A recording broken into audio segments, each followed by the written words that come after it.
So let us start. तो जैसा आज का विषय है आप सबके सामने है, आज विशेष करके प्रवृत्ति का तुलनात्मक अध्ययन है। और राजनीतिक व्यवस्था, राजनीतिक लोकतंत्र, राजनीतिक आजादी, वर्तमान का वैश्ययुगीन पूंजीवाद, साम्यवाद, मिश्रित अर्थव्यवस्था, ये आज एक दिन में तो खत्म होगा नहीं, बट ये सब्जेक्ट है। एवं तथा कथित समाजवादी पूंजीवाद तथा इनसे प्रवृत्ति का तुलनात्मक अध्ययन आज हम लोग करेंगे। और हमारे पास जो भी नोट बना है उसी में से मैं आपको डेमोन्स्ट्रेट करूंगा या बताऊंगा। तो अगेन सभी लोगों को नमस्कार and let us start the session of today.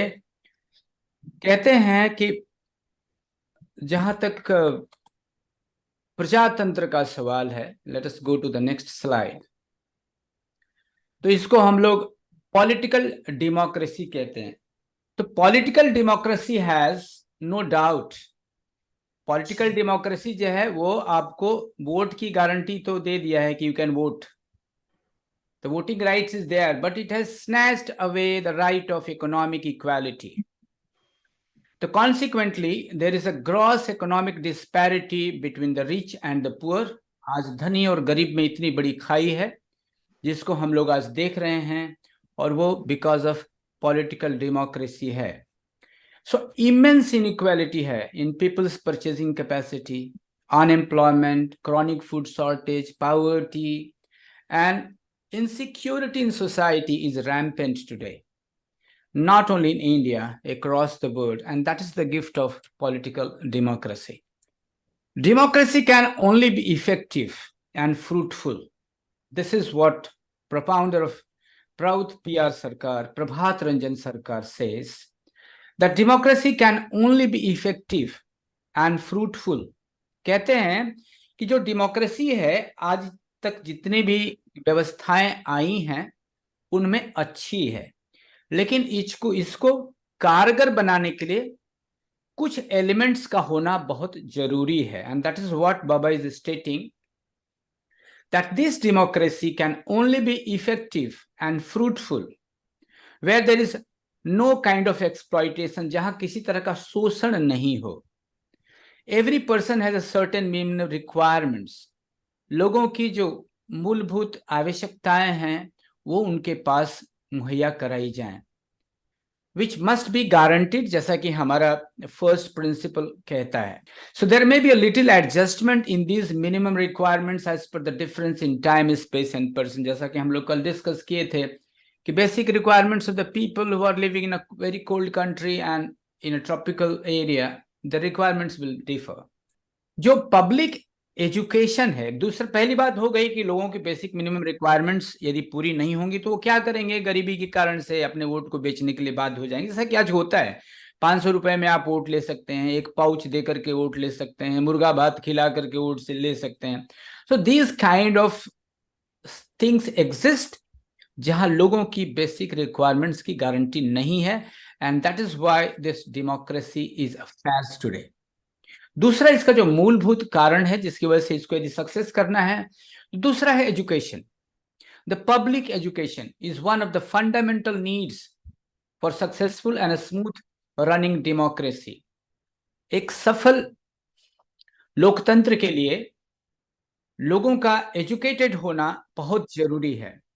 In some places even people of यहां तक कि पढ़े लिखे लोग भी अपने वोट को का मिस यूटिलाइज करते हैं, and people cast their votes according to the dictates of the persuasion of the pseudo leadership। आज का जो छद्म लीडरशिप है, नेतृत्व है, उसकी बहकावे में आकर के आज पढ़े लिखे लोग भी वोट देते हैं without understanding the awareness, without awareness of the socio economic things in society.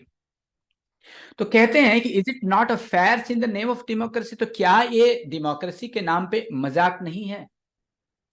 यदि आप किसी अयोग्य आदमी को जानते हुए भी वोट दे रहे हैं तो ये तो मजाक ही है एक डेमोक्रेसी का। Hence the spread of education and proper knowledge is essential. इसलिए शिक्षा और उसका पर्याप्त शिक्षा मतलब education does not mean literally literacy alone, केवल लिखना आए पढ़ना आए उसी को लिटरेसी नहीं कहते हैं। श्री प्रभात रंजन सरकार कहते हैं कि in my mind education means proper and adequate knowledge and power of understanding. In other words, education is perfect knowledge of what I am and what I should do. मैं कौन हूं और मुझे क्या करना चाहिए, इसका जो ज्ञान हो तभी हम उस व्यक्ति को एजुकेटेड कहेंगे। नाउ द थर्ड प्रिंसिपल, पहला आप लोगों ने सुन लिया, बेसिक रिक्वायरमेंट्स की जब तक गारंटी नहीं होगी लोग ईमानदारी से वोट नहीं डाल पाएंगे, उनके उनको कुछ न कुछ दे के लुभाया जाएगा और वो किसी को भी वोट डाल सकते हैं without discriminating who is good and who is bad. Second is education, and the third very important is the morality is a second fundamental factor for the success of democracy.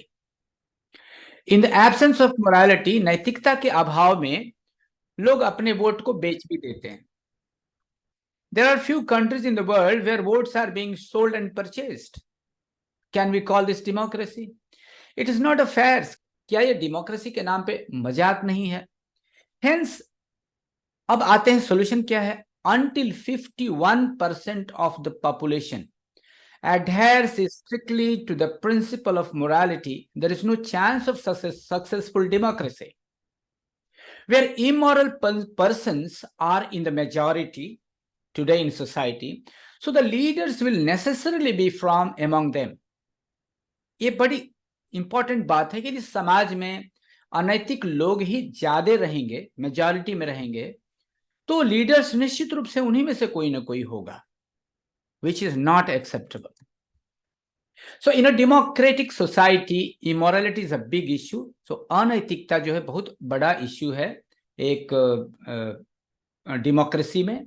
Some people say that if, कुछ लोग कहते हैं, आपने भी सुना होगा गांव में लोग क्या करते थे, सरसों से भूत झाड़ते हैं। यदि सरसों में ही भूत घुसा हो तो क्या करोगे? Some people say in villages especially that if mustard seed are sprinkled over a person possessed by a ghost, यदि कोई भूत से प्रभावित व्यक्ति है तो उसको ऐसा कहा जाता है कि सरसों से झाड़ते हैं। But the ghost takes to its heels.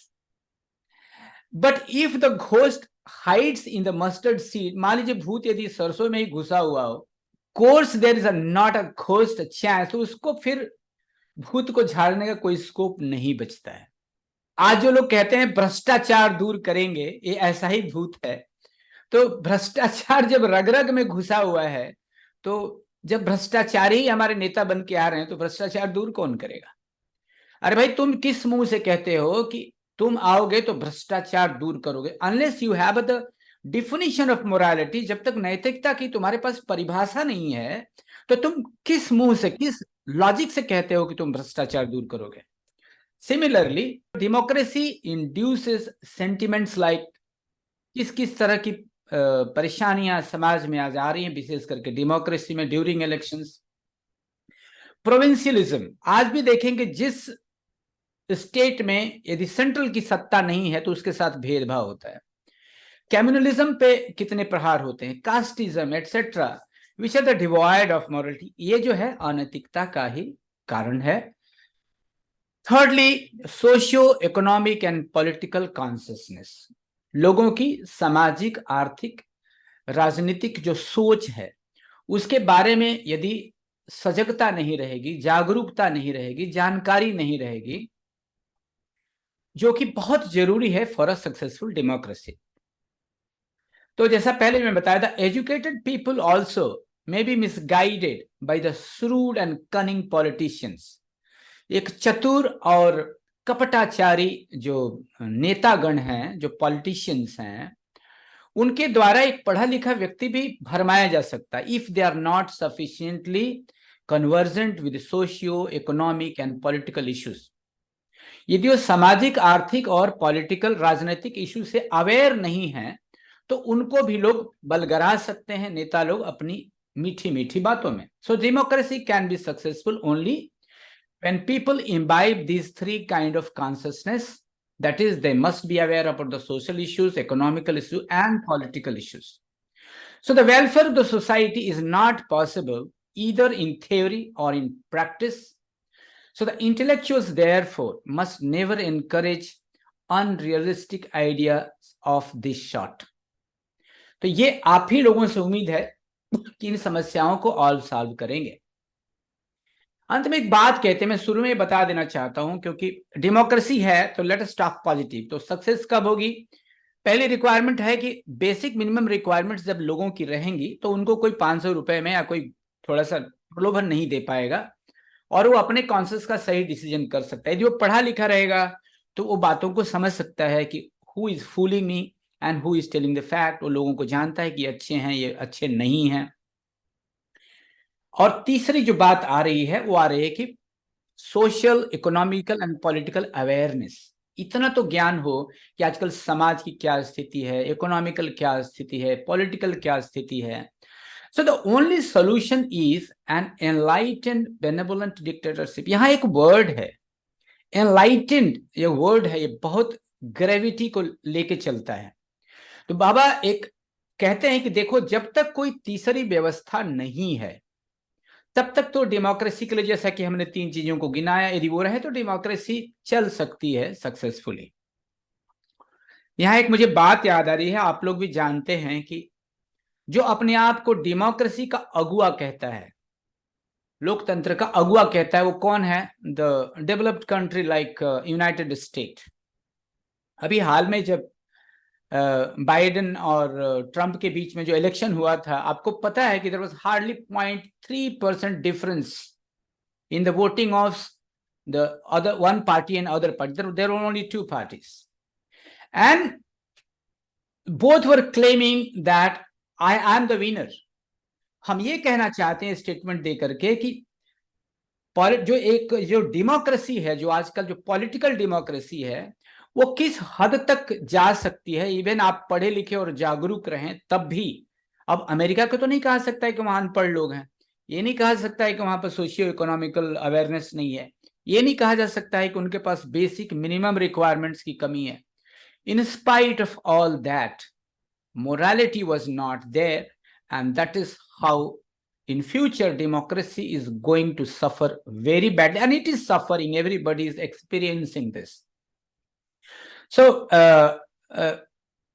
moralists, though in minority today, आज हालांकि मॉरलिस्ट लोग कम संख्या में हैं, बट उनको कोई कारण नहीं है वरी होने का। Once a society is led by the people who are intellectually and intuitionally developed, there will be certainly be no scope for exploitation and injustice. So we have to be hopeful, and the background is Mahabharata. Even the 5% people, if we are able to convince, if we can able to make them moral, then this is possible to give another alternate. बात बाबा कहते हैं enlightened benevolent dictatorship. The people will be enlightened people. I mean something like parents. जब parents अपने बच्चों को, ये क्या है, nothing but it is a enlightened benevolent dictatorship towards their children. Even they slap them, but the very purpose is not to trouble them, not to hurt them, but to correct them. So that is the fundamental, but that's only possible when good number of people will be moralist in society. Till then you have to follow the democracy till you are ready for another alternate. Now the question may arise, मन में ऐसा हो सकता है कि if a nation or a country, every person enjoys human rights, हर एक को यदि human rights का enjoy करता है, then why should be a particular person have a voting right while others do not? तो ऐसा क्यों है कि किसी को वोटिंग का राइट है और किसी को नहीं है, ऐसा क्यों? So after all, this word is a common inheritance of all. ये हम लोग पढ़ चुके हैं, हरर में पिता गौरी माता स्वदेशः भुवनात्रयम्. So this word is the common inheritance of everyone, and every human being has the right to enjoy. सबको right है enjoy करने का, and utilize it all mundane, supramundane and spiritual resources, जो कि हम लोग past में पढ़ चुके हैं. But just because everybody has an individual right to enjoy the everything, केवल इसलिए कि सबको right है, अधिकार है इस संपदा को enjoy करने का, it does not allow that everybody has the individual right to run the administration. इसका मतलब ये नहीं कि सबको राइट है एडमिनिस्ट्रेशन को रन करने का। For the good and the welfare of the people in general, it is not fitting to leave the onus on the administration in the hands of everyone. So administration जो है मॉरलिस्टों के हाथ में रहना चाहिए। दो उदाहरण है। सपोज मान लीजिए कोई परिवार है जिनके पास 5 बच्चे हैं। मान लीजिए मेजॉरिटी की बात आ रही है, जिसको आज हम लोग कहते हैं democracy is for the majoritarian system है, जिसका बहुलता रहता है, वो पावर में रहता है, वो एडमिनिस्ट्रेशन में रहता है। क्यों? क्योंकि और जो हम लॉजिक दे रहे हैं कि सबको वोट देने का अधिकार है, तो ये ठीक नहीं है। जिनका कॉन्सियसनेस हो उन्हीं को वोट देना चाहिए। कैसे? उदाहरण के लिए मान लीजिए एक परिवार है, उसके 5 बच्चे हैं। किसी दिन ऐसा हो जाए कि बच्चे कहें कि नहीं, कि वी आर इन मेजॉरिटी, हम जो कहेंगे वही घर में चलेगा। आप सोच सकते हैं, is it okay? So can we call it a wise resolution? No, certainly not. Let me give you another example. Suppose students compared to teachers are always in the majority. In a school, in a college, in a university, the students compared to the teachers are always in majority. Now, if the students on the plea of being in majority put up the demand that they themselves should set the examination and be the examiners, can that demand be granted?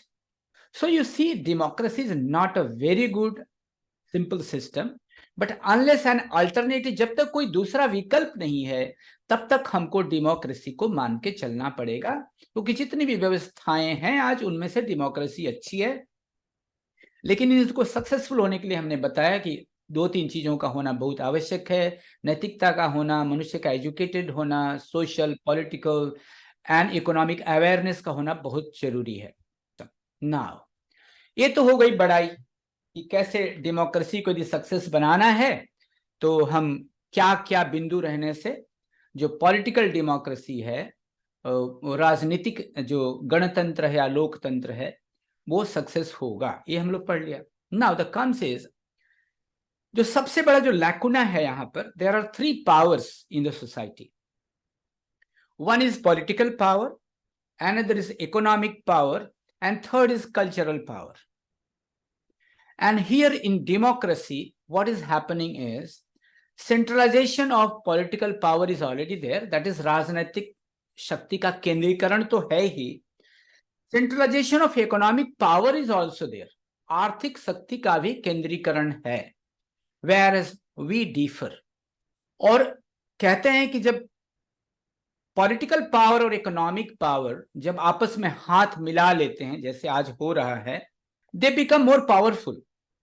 And you know very well the slogan, power corrupts and absolute power corrupts absolutely. And that is what we are seeing in society across the world today in political arena.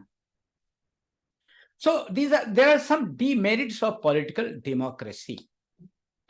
So political democracy has no doubt, ये हम लोग पढ़ चुके हैं, वोटों का तो rights दिया है, परंतु लोगों से उनकी इकोनॉमी का राइट्स छीन लिया है।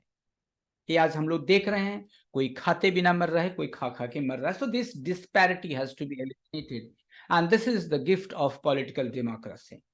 सो जो भी अभी एक सिस्टम है, वो एक यूनिक सिस्टम है एक्सप्लॉयटेशन का, इतना हम लोग कह सकते हैं। अदरवाइज आज हम लोग को आजाद हुए 76 वर्ष लगभग हो गए, और इस democratic socialism has proved beyond a shred of doubt that in the first phase it was a phallocracy.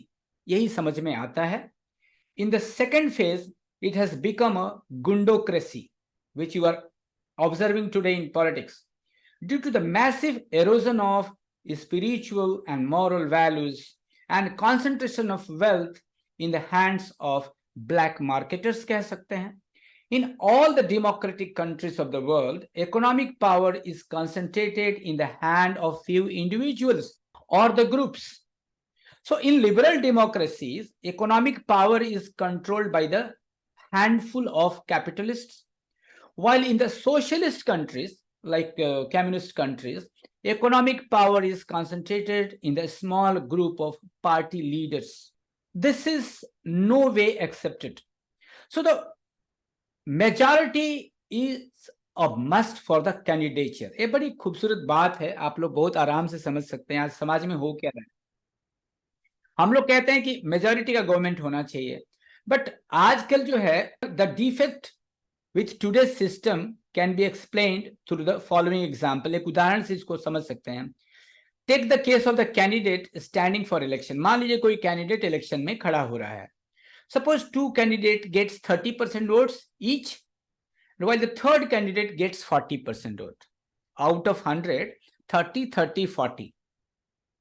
And the victor one, जो victorious है, जो जीतता है, who is actually voted by the minority, only 40%. 60% people are against the person who is declared winner. तो क्या इसको हम rule of the majority कहेंगे? हमें कॉमन सेंस से नहीं कह सकते हैं।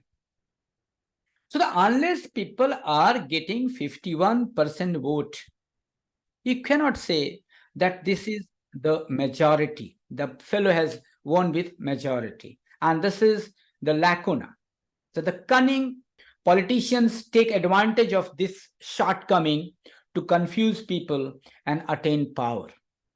ये एक पॉइंट प्रोटेस्टों को याद रखने का है। So the cunning politician resorts to immoral practices. आप जानते हैं, फॉर एग्जाम्पल ब्राइबरी होती है वोट के लिए, बूथ कैप्चरिंग भी होता है कई बार, इवन वोट को खरीदे जाते हैं, खरीदा कई तरह से जाता है। आपको घर में पैसे दे दिए जाएंगे कि आप इनको वोट करना। तो ये जो है कई जगह तो जो कैंडिडेट खड़ा होता है उसको ही बिठा दिया जाता है पैसा दे करके। और उससे भी बड़ी बात है, यदि आप इलेक्शन जीत जाते हैं किसी और पार्टी से तो फिर भी आप का दल बदलवा दिया जाता है पैसे दे करके।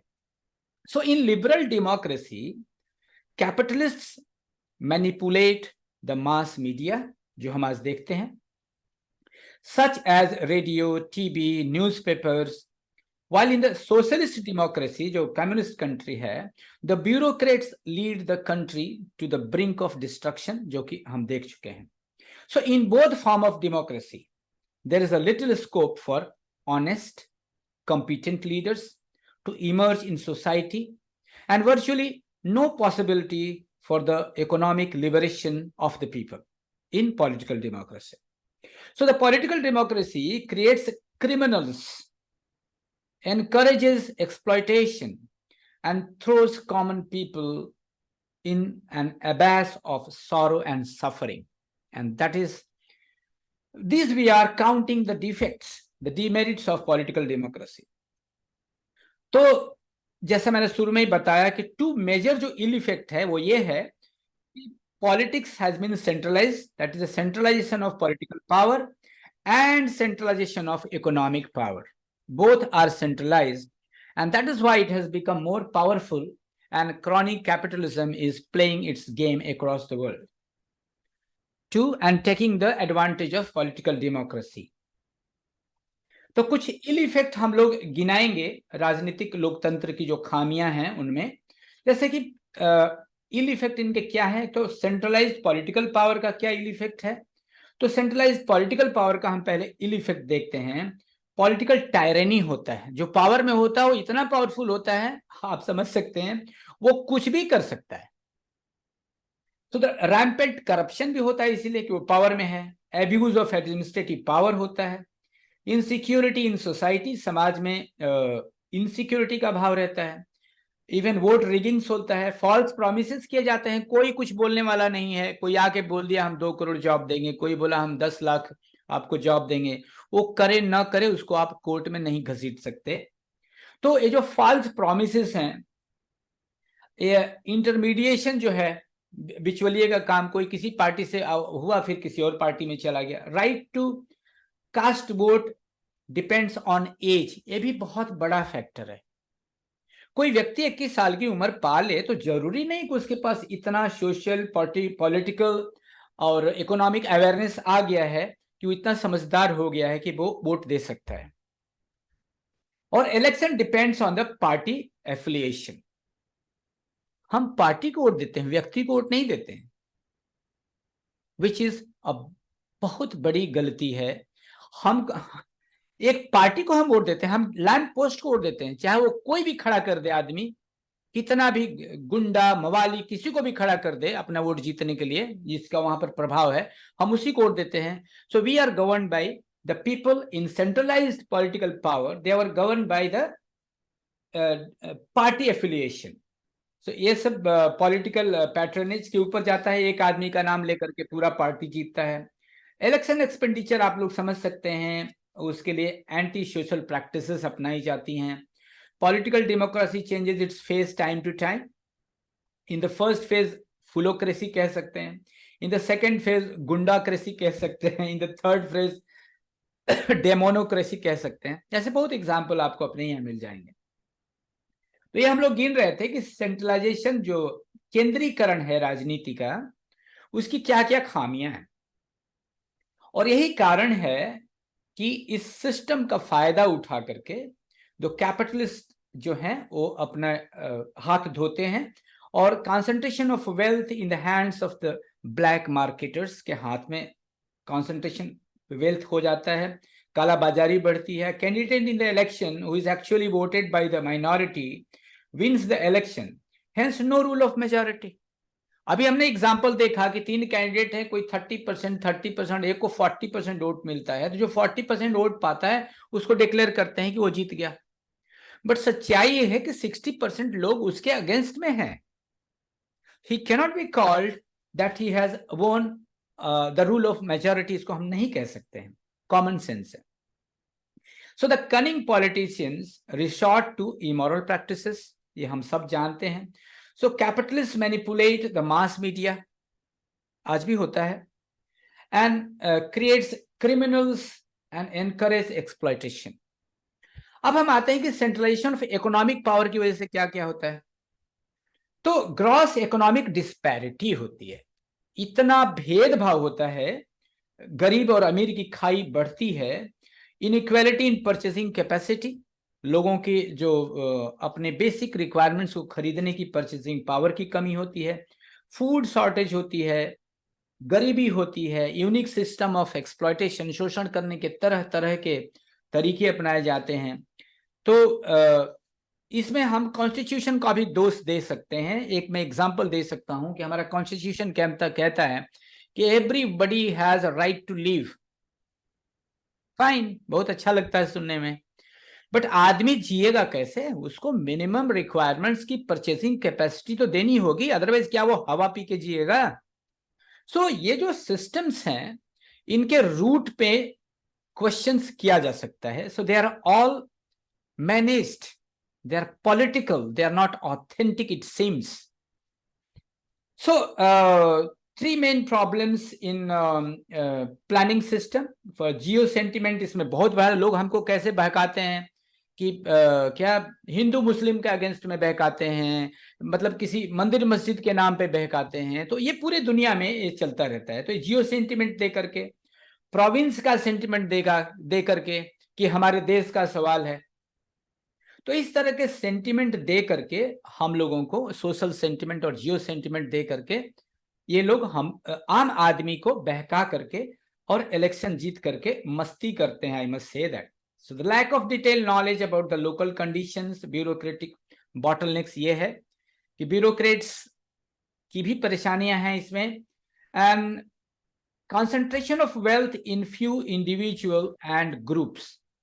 तो ये जो खामियां थी, ये थी सेंट्रलाइज्ड पॉलिटिकल पावर की और सेंट्रलाइज्ड इकोनॉमिक पावर की, which ideally speaking according to the Prout, political power, economic power, they all have to have a separate, किसी का किसी में इंटरफेरेंस नहीं होना चाहिए।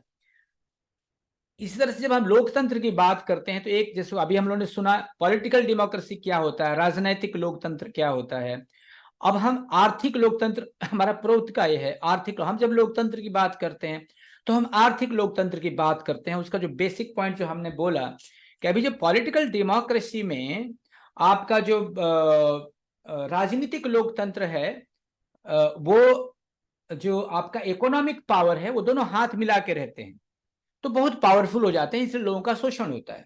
आर्थिक लोकतंत्र में जो प्रौद्ध का इकोनॉमिक डेमोक्रेसी है, उसमें जो दो पावर हैं, political power and economic power, they are separated. Economic power will be in the hand of the local people and not centralized. It will be decentralized. हम लोग बाद में इसको पढ़ेंगे, ये आएगा आगे। तो आज ऐसे राजनीतिक लोकतंत्र की जो खामियां और दुष्प्रभाव जो हम लोगों ने अभी देखा, तो हम लोग देख रहे हैं कि भारत को 1947 में आजादी मिली थी। वह राजनीतिक आजादी तो थी, मगर सचमुच में आर्थिक आजादी नहीं मिली थी। ये आज हम लोग महसूस करते हैं। आर्थिक आजादी होती तो जिस तरह से आज वोट देने का अधिकार सबको है, पॉलिटिक्स में अधिकार सबको, इसी तरह से सबको बेसिक मिनिमम रिक्वायरमेंट्स का भी अधिकार रहता, जो आज नहीं है। आज जिन देशों में लोकतंत्र स्थापित है, वहां धोखे से लोगों को विश्वास दिलाया गया है। ये बहुत इंपॉर्टेंट पॉइंट है। आज पूरे विश्व में ये विश्वास दिलाया गया है कि राजनीतिक लोकतंत्र से बेहतर कोई व्यवस्था उपलब्ध नहीं है। So there can not be any other system, better system than political democracy, क्योंकि इसका इतना प्रचार किया जाता है कि लोग उधर सोचना ही छोड़ दें। तो इस बात में कोई शक नहीं है कि राजनीतिक लोकतंत्र ने जनता को वोट डालने का अधिकार तो दिया है, जैसा हम लोग बात कर रहे थे, लेकिन साथ ही इस व्यवस्था ने लोगों के आर्थिक समानता के अधिकार को भी छीन लिया है। तो नतीजतन वहां भारी आर्थिक असमानता है। अमीर और गरीब के बीच बहुत दूरी है, बहुत डिस्टेंस है, बहुत गैप है। जनता की क्रय क्षमता में अत्यंत विषमता, रोजगार की परेशानियां, भोजन की उपलब्धता और सामाजिक सुरक्षा के बीच काफी अंतर है। सो भारत में प्रचलित जो लोकतंत्र है, एक राजनैतिक लोकतंत्र है जो कि गरीबों के शोषण को उत्तम प्रणाली बना चुका है। भारत का संविधान, ये नहीं भूलिए कि हमारे यहाँ इतनी गरीबी है कि हम 80 करोड़ लोगों को अन्न देना पड़ता है, तब वो जीवित हैं। उनकी अपनी परचेजिंग कैपेसिटी नहीं है। तो हम लोग समझते हैं कि इसके लिए मूलचूल परिवर्तन करना पड़ेगा। जो भी आएंगे तभी ये संभव है, अदरवाइज पॉलिटिकल डेमोक्रेसी में ये संभव नहीं है। तो भारत के संविधान में सारे प्रावधान इन्हीं अवसरवादियों का हित साधने में लगे रहते हैं, ऐसा लगता है। उन्हें शोषण के अवसर देने के लिए बनाए गए हैं, ऐसा महसूस होता है। अदरवाइज आज ऐसा नहीं होता। तो जनता को धोखा देने के लिए उन्हें सार्वभौमिक मताधिकार का अधिकार दिया गया है। करोड़ों भारतीय आज भी गरीब हैं, अंधविश्वासी और अशिक्षित हैं, लेकिन शोषणकर्ता झूठे वादों के सहारे, प्रशासनिक सत्ता के घोर दुरुपयोग, धमकी और दबाव के सहारे तथा वोट में हेराफेरी करके सत्ता पर अपनी पकड़ लगाकर लगातार बनाए रहते हैं। यह सिर्फ लोकतंत्र का नाटक है। एक बार जब उन्हें सत्ता मिल जाती है, तब 5 साल के लिए उन्हें बड़े पैमाने पर भ्रष्टाचार, राजनीतिक अत्याचार करने का अवसर मिल जाता है और बाद में चाहे प्रांतीय चुनाव हो या केंद्रीय, यही प्रक्रिया लगातार दोहराई जाती है। राजनीतिक लोकतंत्र की बहुत सारी खामियां हैं। राजनीतिक लोकतंत्र दुनिया के लोगों के लिए एक बड़ा धोखा सिद्ध हुआ है, क्योंकि आज दुनिया में इस इवन डेवलप्ड कंट्री भी समझने लगे हैं, वहां के भी गरीब समझने लगे हैं कि बिना खाए भी रहना पड़ेगा, ऐसी भी स्थिति है। तो यह वास्तव में अपराधियों को, शोषण को बढ़ावा देने तथा आम जनता को गरीब के दुखों में धकेलने का एक साधन बन चुका है। आज राजनीतिक लोकतंत्र के दिन ये मान के चलिए कि अब गिने चुने हैं, क्योंकि लोग ऊब गए हैं। कोई नई व्यवस्था की हर व्यक्ति तलाश कर रहा है, क्योंकि आज का राजनीतिक लोकतंत्र पूंजीपतियों का सबसे प्यारा व्यवस्था है, क्योंकि इस व्यवस्था में शोषण को आसानी से जारी रखा जा सकता है। अगेन मैं एक बात कहना चाहता हूं यहां पर, हमको पूंजीपतियों की बात कहने से अच्छा है कि इस सिस्टम का, वो इस सिस्टम में जो राजनीतिक लोकतंत्र के लूप होल हैं, उनका फायदा उठाकर, because of the system failure, they are utilizing this to accumulate wealth. So system is more reason for the situation. So आज का लोकतंत्र उस सिक्के की भांति है, कह सकते हैं, जो दोनों तरफ कांसा का बना हुआ है, मगर उसे ऊंची आवाजों के सोने का पानी चढ़ाया हुआ है। जैसे कि आज चिल्ला चिल्ला के हम लोग कहते हैं, ताकि देखने में सोने का सिक्का प्रतीत हो, ऐसे ही आज का हमारा पॉलिटिकल डेमोक्रेसी है। तो आज का लोकतंत्र जो है, डेमोक्रेसी है, अपना रूप बदलता जा रहा है। सबसे पहले ये प्रजातंत्र से मूर्खतंत्र जैसा, फिर उसके बाद यह गुंडोक्रेसी जैसा अब लगने लगा है। तो अंत में यह डेमोक्रेसी राक्षस तंत्र का रूप ले चुका है, आज ऐसा समझ में आने लगा है। ऐसा इसलिए हुआ क्योंकि नैतिक और आध्यात्मिक मूल्यों में काफी गिरावट आती चली गई, ये बात ध्यान रखने की है। सो फ्यूचर में जो भी इसका अल्टरनेट आएगा उसका आधार नैतिक और आध्यात्मिक होना पड़ेगा। और पूंजी का जो सिमटाव है ब्लैक मार्केटिंग के हाथों में होता चला गया, और पूरे विश्व में जितने भी प्रजातांत्रिक देश हैं, आर्थिक शक्ति कुछ व्यक्तियों के हाथों में आकर सिमट कर रह गई है। आज पूरी दुनिया जानती है that capitalism is working for few people and not for everyone. तो मुट्ठी भर जो धनाढ्य लोग हैं उनके हाथ में 60% संपत्ति आज उनके हाथ में। उदारवादी लोकतंत्र जिसको हम कहते हैं वाले देशों में आर्थिक शक्ति का नियंत्रण कुछ ही पूंजीपतियों के हाथों में है। तो जो इकोनॉमिक डेमोक्रेसी है, विशेष करके जो उदारवादी जो इकोनॉमिक डेमोक्रेसी है, वहां पर भी ऐसी ही स्थिति है। तो भारत के राजनीतिक लोकतंत्र में चुनाव जीतने वाले प्रत्याशी को बहुमत में आना जरूरी होता है। यदि मान लें 3 प्रत्याशी चुनाव में खड़े हैं, जैसा कि मैंने एग्जाम्पल दिया है, तो ये तो सही रूप में तो बहुमत नहीं हुआ, क्योंकि उसको 40%, आप भी जानते हैं हमारे यहाँ पार्टियों को 33-37% वोट मिलता है और वो नेशनल पार्टियां बन जाती हैं। तो आइडियली स्पीकिंग वो जनता का रिप्रेजेंटेटिव तो ट्रू सेंस में तो नहीं है, क्योंकि उनको मैक्सिमम 40% ही वोट मिले हैं। तो क्या यह रूल ऑफ मेजॉरिटी कहा जा सकता है? नहीं कहा जा सकता है। तो जहां 60% जनता को इस प्रत्याशी को नहीं चाहती है, फिर भी यह जीत कर सरकार में चला जाता है। राजनीतिक लोकतंत्र में जनता में नैतिकता, शिक्षा एवं सामाजिक आर्थिक राजनीतिक चेतना का अभाव है। इसी का फायदा उठाकर धूर्त राजनीतिज्ञ लोगों को मूर्ख बनाकर सत्ता को प्राप्त कर लेते हैं। इसी कमी का कारण है वे सत्ता हथियाने में समर्थ हो जाते हैं। इतना ही नहीं, ये धूर्त राजनीतिज्ञ अनेक अनैतिक कार्यों में भी लिप्त रहते हैं, घूस, पैसे के बल पर वोट खरीदना, बूथ कैप्चर करना, इत्यादि इत्यादि। और क्या कहा जाए इनके। हम ये बताना इसलिए जरूरी है कि वाई अल्टरनेट सिस्टम क्यों जरूरी है, इसलिए बताना जरूरी है, जिसको आप फील करते हैं, महसूस करते हैं। इनके आगे नैतिकवान नेतृत्व को चुनाव जीतना आसान नहीं होता है। यदि आप बहुत अच्छे आदमी हैं, आप बहुत समाज में काम किए हैं, तो आप आज आज वोट पाना या इलेक्शन जीतना आपके बस की बात नहीं है, क्योंकि आज उसके लिए पैसे चाहिए। तो ये जो उदारवादी लोकतंत्र में जो पूंजीपति हैं, मास मीडिया को भी अपने हाथ में कर लेते हैं और लोगों तक पहुंच मास मीडिया की ही रहती है। जबकि समाजवादी लोकतंत्र में अफसरशाह देश को पतन के कारागार पर पहुंचाते हैं। I am talking of the communist countries. So जो दोनों प्रकार का लोकतंत्र है, उस समाज में ईमानदार सक्षम नेतृत्व के उभरने का बहुत कम उम्मीद बचता है, और इसे कारण लोगों की आर्थिक मुक्ति असंभव हो जाती है।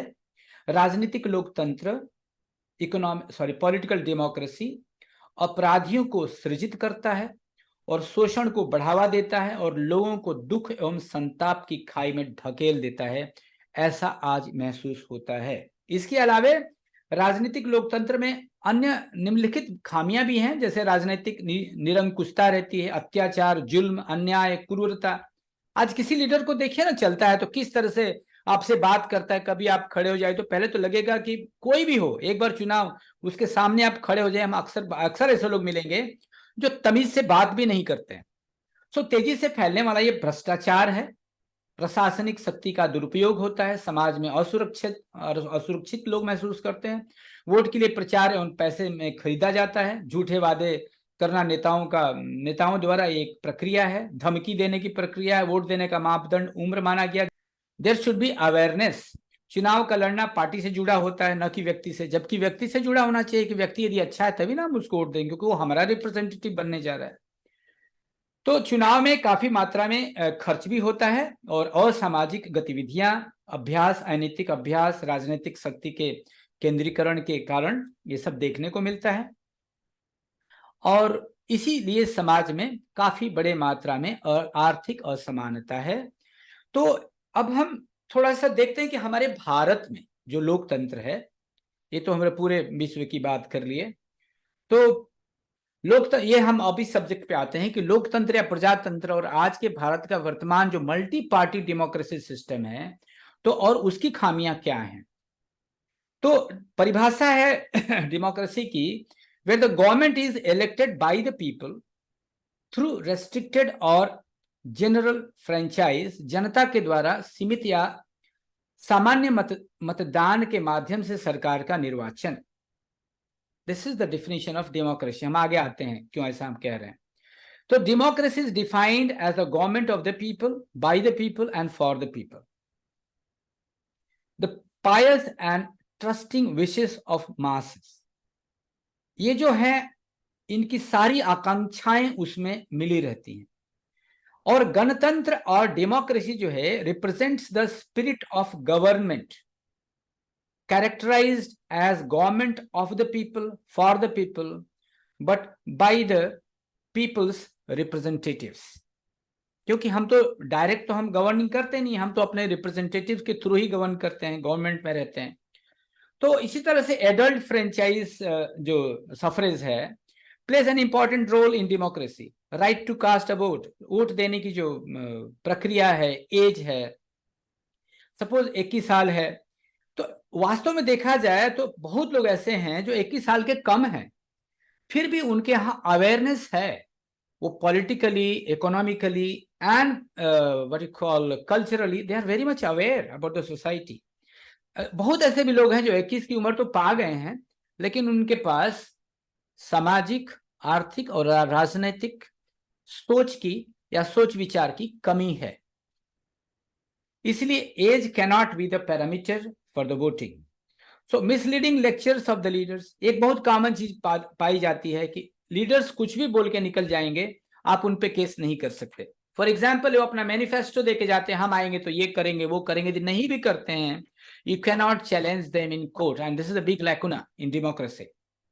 So the misleading lectures of the leaders of common parties, every party issue its own electoral manifesto to influence the people, लोगों को प्रभावित करने के लिए अपना शब्द जाल फैला करके अपना मैनिफेस्टो बनाते हैं। एंड इलेक्शन बैटल में वोटर्स थ्रू इलेक्शन प्रोपेगेंडा के तहत पीपल फेल टू अंडरस्टैंड, लोग समझ ही नहीं पाते हैं the reality of wrong manifesto, कि ये जो घोषणा पत्र है इनमें क्या सही है क्या गलत है। एक भावावेश में बह करके, है ना, रॉन्ग प्रोपेगेंडा में वो अपना वोट दे देते हैं। And parties whose ideas to the social interest नहीं रहती है, तब भी उन्हें वोट मिल जाता है। Consequently parties are installed in the power which go against the interest of the people. हमने कभी शिक्षा के लिए वोट ही नहीं किया, हमने कभी आम आदमी की जरूरतों के लिए वोट ही नहीं किया, क्योंकि मुद्दे ऐसे रहते ही नहीं है उनके पार्टियों के। That is why this they are fooling the people, because they are not moral, they are not educated, and their basic requirements is not fulfilled। जिसका पेट नहीं भरता है उसको अपनी तरफ रुझान करना पॉलिटिशियंस के लिए बहुत आसान होता है। So leaders have the canvas all and sundry to get votes। इसलिए जो कुछ भी करते हैं पॉलिटिशियंस, ये केवल वोट के लिए करते हैं। Even after winning the election, उनका नेक्स्ट टारगेट आपकी सेवा नहीं रहता है, नेक्स्ट इलेक्शन रहता है। So many educated and politically conscious people are, जो बहुत एजुकेटेड लोग हैं, इवन पॉलिटिकल कॉन्शियस पीपल हैं, वो भी because of their age below 21 वो वोट नहीं दे पाते हैं। और जो 21 से बड़े हैं, 21 की उम्र से, लेकिन उनके पास अवेयरनेस नहीं है, लेकिन वो वोट दे पाते हैं। तो इसका भी खामियाजा भुगतना पड़ता है डेमोक्रेसी को। सो ये हम लोग समझ गए कि जिसकी बात हम करते हैं गवर्नमेंट ऑफ मेजॉरिटी पार्टी और माइनॉरिटी पार्टी, ये तो हम लोग समझ गए कि they are fooling people that they are the majority, they have voted by 30%, 37 or 40% people, and they are ruling the entire country. So it is possible in democratic government, ये संभव है कि that the members or the elected representatives comprise more than 50% of the vote, उसको कहेंगे majority का vote. कि एक आदमी को जो विनर है वो कम से कम 50% से अधिक वोट पाए, तभी उसको हम मेजॉरिटी पार्टी कह सकते हैं। So the total number of candidates winning at the hustle, while the total voters secured by their party may be less than 50%, तो उसको हम नहीं कह सकते कि वो माइनॉरिटी का पार्टी रहेगा, he cannot be the majority party. और ऐसा प्रभुत्व में व्यवस्था है, unless a person voted by more than 50% people, वो कभी भी इलेक्शन विनर नहीं घोषित किया जाएगा। So here we differ, here Prout differs in our system of democracy. So the independence of the government servants is also impaired. जो हमारे government servant हैं उनकी भी इंडिपेंडेंस नहीं रह जाती है। As the government is formed by the particular party, the independence of the government servant is also impaired. The ruling party interfere with the work of the executives. आप अक्सर देखते हैं नेता लोग जो हमारी एग्जीक्यूटिव्स हैं उन पे अपने प्रभाव डालते हैं और उनको डिसीजन को इन्फ्लुएंस करते हैं। So judiciary also cannot function independently in present democracy. Judiciary cannot function independently as the ruling party pressurizes judges and judicial officers as well. तो ये सब खामियां हैं। एंड इंडिपेंडेंस ऑफ द एक बहुत अच्छा डिपार्टमेंट है, यदि वो चाहे। अभी एक रिपोर्ट आई थी, आपने सुना होगा, कैग का रिपोर्ट। कैग का मतलब था CAG, I am the controller and auditor general of India. ये बहुत इंपॉर्टेंट ब्रांच है जो चाहे तो लोगों को एकदम सीधा कर सकता है। तो independence of the audit department too is indispensable for the proper functioning of the public exchequer. तो ये सब परेशानियां हैं आज के समाज में। There will be ruler or themselves incompetent, क्योंकि जो रूलर्स हैं वो खुद ही इनकॉम्पिटेंट हैं, इमोरल हैं, हाइपोक्रिटिकल हैं और एक्सप्लॉइटर्स हैं। यही लोग नेता बनते हैं। तो how else would they get elected? तो फिर वो किस तरह से उनसे आप अच्छे काम की उम्मीद कर सकते हैं? दे एब्यूज ऑफ द पावर, ये अपने पावर का मिस यूटिलाइज करते हैं। करप्शन इसकी वजह से बढ़ता है। Lack of participation of the people in the decision making process, और छोटी छोटी जो संकीर्णताएं हैं उन पे इनकी पॉलिटिक्स डिपेंड रहती है, जैसे कास्टिज्म पे डिपेंड है, रिलीजियस सेंटिमेंट पे डिपेंड करते हैं या लोगों को बांटते हैं। तो जो वर्तमान जो राजनीतिक व्यवस्था या राजनीतिक लोकतंत्र पर कुछ हम लोग प्रश्नोत्तर देखेंगे, तो आई थिंक दिस ये और भी अच्छे से क्लियर होगा। We have still 10 minutes. तो जो वर्तमान राजनीतिक व्यवस्था है या राजनीतिक लोकतंत्र पर, जैसे गणतंत्र या लोकतंत्र का सूत्रपात कब हुआ? We are talking of the history. गणतंत्र और लोकतंत्र का सूत्रपात कब हुआ? तो ये आप लोग जानते हैं, बिकॉज वी इंडियंस। सो चूंकि यहीं से शुरू हुआ था, तो गणतांत्रिक सरकार जनगण के लिए होती है, जनगण के द्वारा होती है और जनगण का शासन रहता है, ऐसा कहा जाता है। तो शूद्र युग में क्या हुआ? पीछे की हम पुरातन बातें करते हैं। गोष्ठीपतियों के हाथों में क्षमता स्थानांतरित हुई, जो गोष्ठी के नेता थे। कालांतर में गोष्ठीपति सामंत राजा हो गए। राजतंत्र के अत्याचार के विरोधी मनोभाव से ही गणतांत्रिक मतवाद की सृष्टि हुई। तो गणतंत्र का इतिहास अत्यंत प्राचीन है। कहा जाता है कि प्राचीन भारतवर्ष में एक लिच्छवी राजतंत्र था। लिच्छवी राजतंत्र के समय गणतंत्र का सूत्रपात हुआ था। अत्यंत प्राचीन संगठन होने के कारण इनमें स्वाभाविक है कुछ विकृति होगी, और ये ऐसा होना अस्वाभाविक नहीं है। तो अब विचार किया जाए, गणतंत्र जनगण द्वारा गठित सरकार है।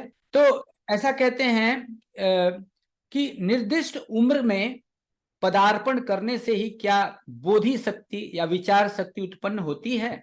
ऐसी नहीं होती है। तो क्या उम्र क्या ज्ञान और शिक्षा का मापदंड है? ऐसा भी नहीं है। परंतु दुख की बात है कि यही सत्य हो गया है आज। जो लोग लिच्छवी राजवंश की गणतांत्रिक ढांचा के संबंध में बड़ी बड़ी बातें करते हैं, वे लोग यदि उस युग के इतिहास का अध्ययन करें यदि, तो आप देखेंगे कि लिच्छवी गणतंत्र में भी सबको वोट देने का अधिकार नहीं था। जो लोग सामाजिक रूप से, पॉलिटिकल रूप से, इकोनॉमिक रूप से अवेयरनेस जिनके अंदर था, वही लोग वोट देते थे। केवल लिच्छवी नेता में नेतागण वोट दान डालने का अधिकार था, आम व्यक्ति को नहीं था, जहां से यह शुरुआत हुई थी। एक और प्रश्न मन में उठता है, क्या जनतंत्र को चरम या परम रूप में स्वीकार नहीं किया जा सकता? क्या जो पॉलिटिकल डेमोक्रेसी है, या जो जनतांत्रिक या गणतांत्रिक जो डेमोक्रेसी है, उसको क्या चरम और परम रूप में स्वीकार नहीं किया जा सकता? जनतांत्रिक व्यवस्था में कौन कौन त्रुटियां हैं? तो जनतांत्रिक व्यवस्था में शासन जो होता है, व्यवस्था के अनुसार जनतंत्र को चरम या परम रूप में स्वीकार नहीं किया जा सकता। ऐसी व्यवस्था को गणतंत्र की अनेक त्रुटियां हैं। फॉर एग्जाम्पल, जनतांत्रिक व्यवस्था में या गणतांत्रिक व्यवस्था में सर्वाधिक वोट प्राप्त करना ही व्यक्ति की योग्यता को प्रमाणित करता है। आप खुद सोचिए कि आदमी कैसा भी हो, उसको वोट अधिक मिल गया, वही उसकी योग्यता को प्रमाणित करता है। किंतु इस योग्यता को सर्वत्र यथायथ भाव से जांचा नहीं जाता। बाबा कहते हैं, मैं समझता हूं कि जिन्हें सर्वाधिक वोट मिला है, उनके द्वारा प्राप्त वोट की संख्या संपूर्ण वोट के आधे से कम होने पर पुनः उनकी जनप्रियता की परीक्षा होनी उचित है। जो प्रभुत्व कहता है, यदि आपको 50% से कम वोट मिले हैं, मान लीजिए 3 कैंडिडेट खड़े हो गए, तो मान लीजिए कि पहली बार जैसे हमने बताया 30-30-40 मिला, तो 40 वाले को विनर घोषित नहीं कर सकते हैं। 40 वाले को फिर जनता वोट करेगी, उसके अगेंस्ट में और उसके फेवर में, या जो बेस्ट 2 हैं उनके बीच में फिर से वोटिंग होगा, और जो 50% से ज्यादा वोट पाएगा उसे ही विजेता घोषित किया जाएगा, उसे ही चुना जाएगा। ये एक बड़ी विशेषता है जो प्रभुत्व की विशेषता है। तो किसी भी उम्मीदवार या प्रार्थी को बिना प्रतिद्वंदिता के निर्वाचित घोषित नहीं करना चाहिए। ऐसा भी होता है कि लोग जो है पैसे दे करके या डरा धमका करके कई लोगों के अगेंस्ट में कोई खड़े ही नहीं होते हैं। तो ऐसा नहीं होना चाहिए। जहां की वित्तशाली और प्रभावशाली लोग रुपए का लोभ दिखाकर अथवा भय दिखाकर अन्य प्रतिद्वंदी गण को मनोनयन वापस लेने को बाध्य कर देते हैं, भाई तुम अपना जो है नॉमिनेशन। यद्यपि जनतांत्रिक विधि के अनुसार सुरक्षित सीट का, देखिए एक और चीज आती है ना, कुछ सीटें सुरक्षित होती हैं। इसमें प्रभुत्व का क्या कहना है? यद्यपि जनतांत्रिक विधि के अनुसार सुरक्षित सीट का रखा जाना नियम विरोधी है, तथापि लेकिन अनग्रसर जनगोष्ठी के लिए, जो लोग पिछड़े हैं, जो लोग दलित हैं, या जो लोग काफी डाउन ट्रूडन हैं अभी भी समाज में, उनके लिए कुछ दिनों के लिए सुरक्षित सीट की व्यवस्था रखी जा सकती है, ऐसा प्रभुत्व का कहना है। तो यहां देखिए हाउ प्रभुत्व इज एंटरिंग। प्रभुत्व कहता है कि एक व्यक्ति को जो विनर है उसको 50% से ज्यादा वोट मिलना चाहिए, तभी उसको विनर घोषित करना चाहिए। इसके पहले एक बात कहता है कि सबको वोट देने का अधिकार नहीं है, अनलेस पीपल हैव, जब तक उसमें चेतना नहीं है, अर्थनैतिक, राजनीतिक और सामाजिक जब तक चेतना नहीं है, तब तक उसको वोट देने का अधिकार नहीं है। इसके लिए हमारे यहाँ इलेक्टोरल कॉलेज है हमारी व्यवस्था में। तो निर्वाचन के उम्मीदवारों को लिखित रूप से हम लोग देखिए क्या कहें, वेयर वी आर डिफरेंट। अभी क्या है, वो लोग कुछ भी बोल करके चले जाते हैं, मतलब कि हम ये करेंगे वो करेंगे, बट नहीं करते हैं। बट यहाँ क्या है, निर्वाचित उम्मीदवार, निर्वाचन के उम्मीदवारों को लिखित रूप से अपनी नीति की घोषणा करनी होगी। निर्वाचन के बाद अगर वे इस नीतियों के विरुद्ध काम करें तो उनके ऊपर अदालत में इसकी सत्यता प्रमाणित करने के लिए मुकदमा किया जाए। हम इसमें विश्वास करते हैं। और यदि वे हार जाएंगे तो उनका निर्वाचन रद्द कर दिया जाए। तो राजनीतिक चेतना विहीन मतदाता शासन यंत्र को दुर्बल कर देते हैं। इसलिए अशिक्षित या अल्प शिक्षित मनुष्यों को मतदान करने के अधिकार से जन स्वार्थ के लिए वंचित रखना वांछनीय है। It is better. तो अशिक्षित देशों में जनतंत्र एक अदरवाइज क्या होता है कि जहां एजुकेटेड लोग कम हैं, जहां पर अवेयरनेस कम है, इस बात की जागरूकता कम है कि लोग अपने आर्थिक स्थिति के बारे में, राजनीतिक स्थिति के बारे में या सामाजिक स्थिति के बारे में चेतना उतनी जागृत नहीं है, जहां गरीबी है, जहां अनपढ़ लोग हैं, तो वहां इसका लोग फायदा ही उठाते हैं, विच is not good for any country और समाज। उन सभी देशों के जो चतुर धोखेबाज अत्यंत सरलता से अशिक्षितों के वोट हथिया सकते हैं या खरीद भी सकते हैं, तो जातिवाद या संप्रदायवाद का प्रचार करके अशिक्षित देश की जनता को सहज ही में विभ्रांत किया जा सकता है। और जो किया जाता है, जनतंत्र की सार्थकता निर्भर करती है, किस पे डिपेंड करती है? शिक्षित संवेदनशील मतदाताओं के ऊपर जनतंत्र की सार्थकता निर्भर करती है। इसलिए जनतांत्रिक देशों में शिक्षा विस्तार का प्रयोजन सर्वाधिक है और जनता की सुविधा के लिए निःशुल्क शिक्षा की व्यवस्था अवश्य ही करनी होगी। That is what Prout advocates for. तो इस शिक्षा व्यवस्था के ऊपर राष्ट्रीय दबाव रहना उचित नहीं है।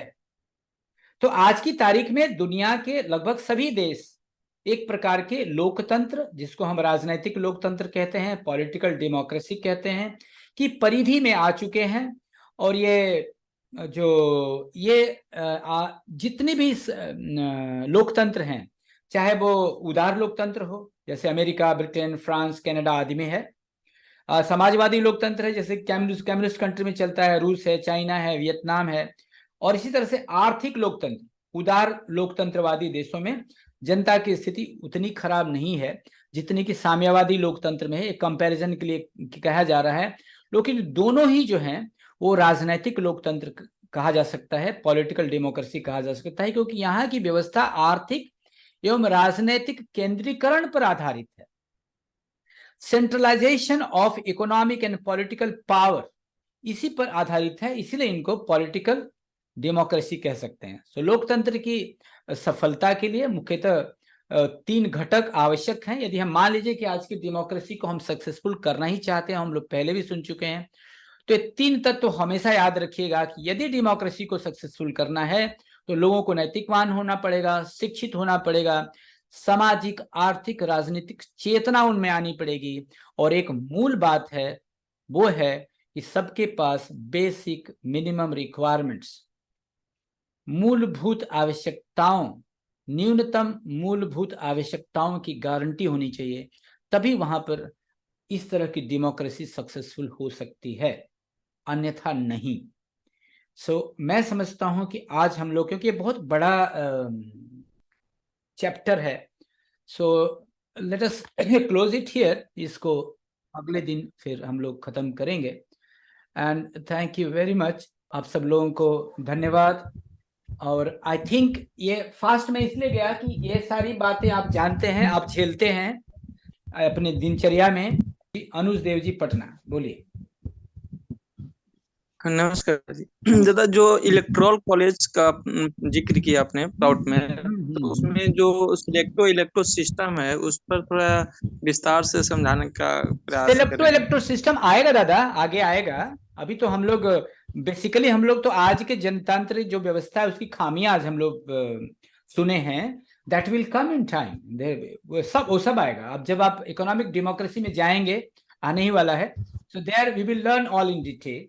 और शॉर्ट में आप यूं समझ लीजिए, आपको हम बिल्कुल नकार नहीं सकते चूंकि आपने प्रश्न किया है। तो एक तो इलेक्टोरल जो कॉलेज है वो ये होता है कि हर व्यक्ति को पढ़ाई के बाद, एक एज के बाद उस सिस्टम से गुजरना होता है जहां की उसकी परीक्षा होती है कि क्या वो वोटिंग राइट्स के लायक है भी, यानी कि उसकी चेतना क्या आर्थिक, राजनैतिक और सामाजिक चेतना इतनी डेवलप हो गई है कि he is a responsible person who can be allowed to vote. That is the purpose, और उसके तहत सभी जाते हैं, ऐसा नहीं कि कुछ सिलेक्टेड लोग जाते हैं। अब आपकी बात आती है इलेक्ट्रो सिस्टम, बड़ी खूबसूरत सिस्टम है। जब इसको डिटेल में जाएंगे तो आपको बहुत अच्छा लगेगा और मजा आएगा कि इसमें कोई संभावना ही नहीं बनती है। पहली बात कि हमारी जो डेमोक्रेसी है ना, वो पार्टीलेस डेमोक्रेसी है, यही आप समझ जाइएगा। जब हम एक पार्टीलेस डेमोक्रेसी है, यहां पर अपना आप कैंडिडेट चुन सकते हैं, किसी पार्टी को स्टैंप नहीं है। इसलिए आप जब भी कैंडिडेट चुनेंगे तो सिलेक्ट करेंगे कि भाई ये 4-5 लोग अच्छे लोग हैं, इनमें से सबसे अच्छा कौन है, किसको हम अपना क्या बोलते हैं नेता बनाएं। तो उसके लिए आप क्या बोलेंगे, भाई लोग आपस में वोट करेंगे कि नहीं इनको बनाया जाए, तो वोटिंग होगा। सिलेक्ट करने के लिए, कैंडिडेट सिलेक्ट करने के लिए भी वोटिंग होता है। तो मान लीजिए कि कोई कैंडिडेट चुना गया, 2 आदमी चुना गया, तो फिर दोनों को समाज परखेगा कि भाई आप जाएंगे तो क्या करेंगे। आज भी होता है डेवलप्ड कंट्रीज में, यूनाइटेड स्टेट में, हर कैंडिडेट अपने आम जनता को संबोधित करता है। जब वो संबोधित करता है तो लोग प्रश्न करते हैं, प्रश्न करने से कैंडिडेट समझ जाते हैं, वोटर समझ जाता है कि ये आदमी इससे अच्छा है, क्योंकि वहां तो कोई पार्टी की बात ही नहीं है। आज तो कोई पार्टी यदि वर्चस्व में है तो एक किसी को भी खड़ा कर दे वो जीत जाता है, चाहे वो गुंडा हो, मवाली हो, अनपढ़ हो, कुछ भी हो। तो वो चीज हमारे जो इकोनॉमिक डेमोक्रेसी में नहीं होगा, इसलिए मैं बोला आगे हम लोग इसको डिटेल से समझेंगे। Thank you very much to asking this thank question you. Anuj Dev ji, बस आप जुड़ा करें। Very nice class, Dada. Very practical. No but I was fast, I know, but because I was fast because ऐसा कुछ था नहीं, It लोग was जानते nice, हैं। Dada. It was nice, Dada. But it is very practical. क्योंकि sometime ना we need to understand first जो social अभी issue चल रहा है, या then देखिए, हम समझ पाएंगे कि proud क्यों जरूरी है। यस यस तो यस आपने यस, बहुत ही practical aspects पे focus किया। Thank you so much. Thank you दीदी। परमपिता Would you like Baba to की sing कीर्तन जय। दीदी for a minute? Ji. Thank you. बाबा नाम केवलम, बाबा नाम केवलम, बाबा नाम केवलम, बाबा नाम केवलम, बाबा नाम केवलम, बाबा नाम केवलम, बाबा नाम केवलम, बाबा नाम केवलम। परमपिता बाबा की जय। Yes, thank you everyone, because hardly people stay in Kirtana. You have stayed all 39 intact. That we are respecting the Kirtana given by our Parama Purusha. Thank you very much. And tomorrow 8 p.m. again we are meeting. अब जो classes चलेंगे सब प्रौध के classes चलेंगे। आध्यात्म का आधार हो गया, 16 पॉइंट्स हो गया, सद्विप्र बनने का रसद आपको मिल गई है। अब जितना हम लोग स्ट्रिक्टली पालन करेंगे उतने अच्छे आध्यात्मिक सिपाही बनेंगे। So thank you very much. With your permission I am closing the session. Thank you very much.